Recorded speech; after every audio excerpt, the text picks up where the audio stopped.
al programa Una pausa en el camino, un programa dedicado al estudio de la palabra de Dios con una aplicación práctica. Mi nombre es Javier Cáceres, soy pastor de la Iglesia del Sereno. Los invito a orar.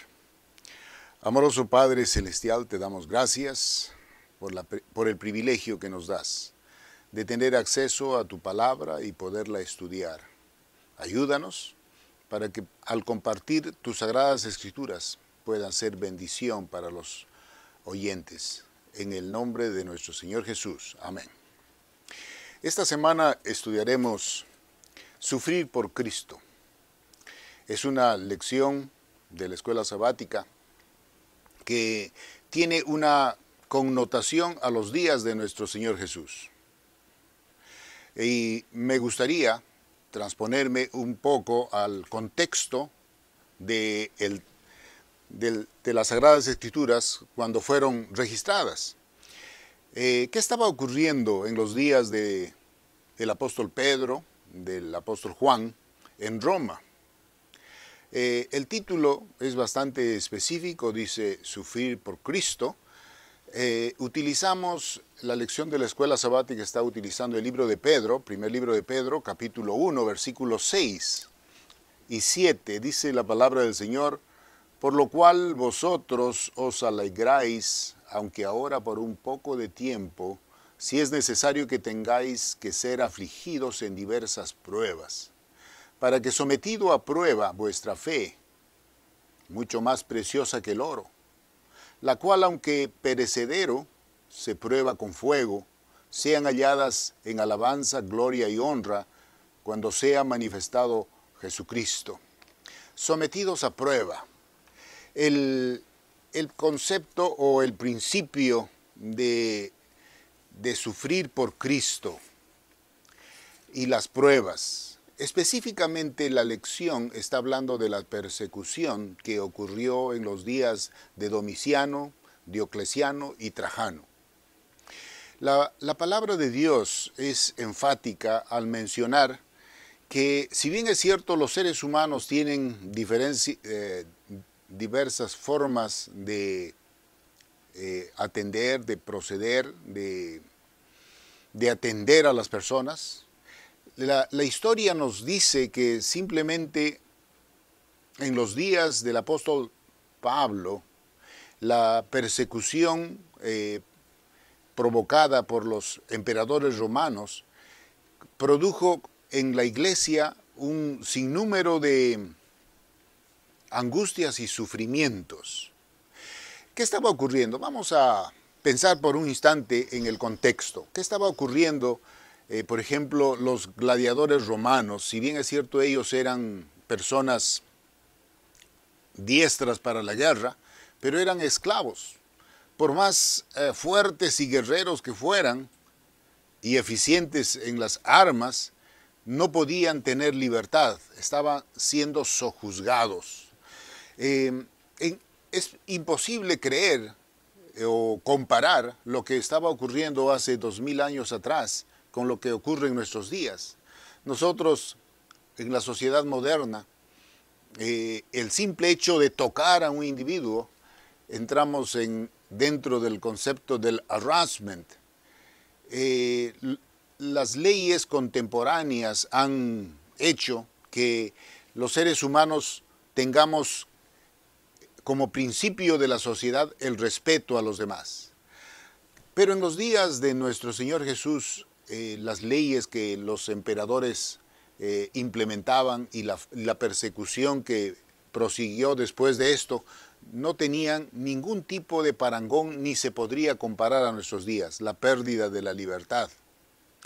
Para entender el principio de sufrimiento, de prueba, tendríamos que ir a la palabra de Dios y ver cómo en las Sagradas Escrituras, a través de los años, se ha podido ejemplificar las pruebas. Por ejemplo, comenzando con Adán. ¿Qué prueba pudo haber tenido Adán? Una de las pruebas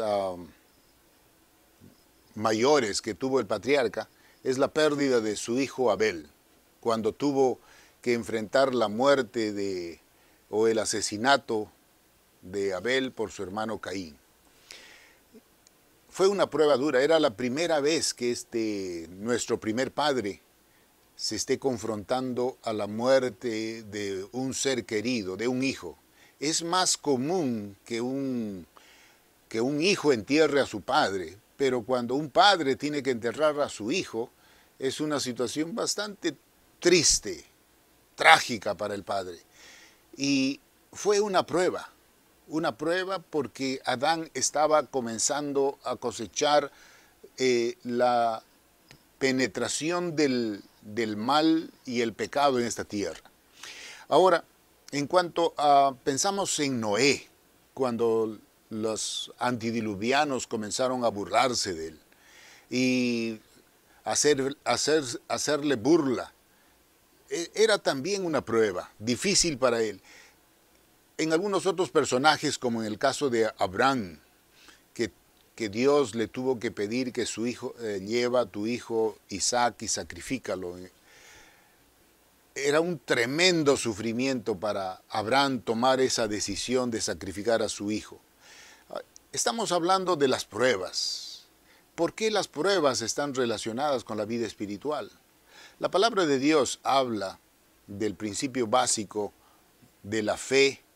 Las Sagradas Escrituras nos dicen la fe es por el oír y el oír por la palabra de Dios. Y nosotros quisiéramos conectar esas dos cosas. Si bien es cierto, la fe tiene que entrar como en un crisol, así como los metales son depositados en un crisol, la fe también tiene que atravesar las pruebas con el único propósito de que la fe del cristiano florezca. Porque en medio de la necesidad y de la angustia, los cristianos van a ver y entender y magnificar las bendiciones de Dios cuando perciben que lo que hay en este mundo no son solamente asuntos materiales, sino que la vida espiritual a través de las Sagradas Escrituras se entra en una dimensión mucho más grande y abarcante de amor y de felicidad para todos los seres humanos.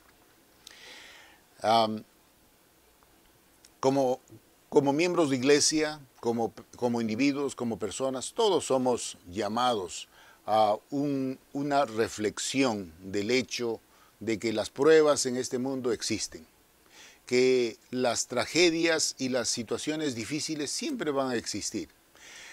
Y quisiéramos, como iglesia, mientras estamos estudiando en el transcurso de esta semana, sufrir por Cristo, nosotros quisiéramos entender que el sufrimiento está estrechamente ligado a las bendiciones de Dios. Si hay alguna prueba o dificultad, veámoslo desde la perspectiva bíblica, de acuerdo a Filipenses capítulo 2, versículo 13, donde dice, porque Dios produce el querer como el hacer por su buena voluntad. Los invitamos a que reflexionemos en estas palabras que encontramos en las Sagradas Escrituras y me gustaría invitarlos a orar. Oremos. Amoroso Padre Celestial, te damos gracias por la bendición que nos das de ser confrontados con tu palabra. Tus Sagradas Escrituras nos dicen, mi palabra nunca vuelve vacía. Y si en este momento alguien tiene la necesidad de ser confrontado con la palabra de Dios, te suplicamos que los bendigas. Donde quiera que estén escuchando tu palabra, te suplicamos que los bendigas. Te lo suplicamos en el nombre de nuestro Señor Jesús. Amén.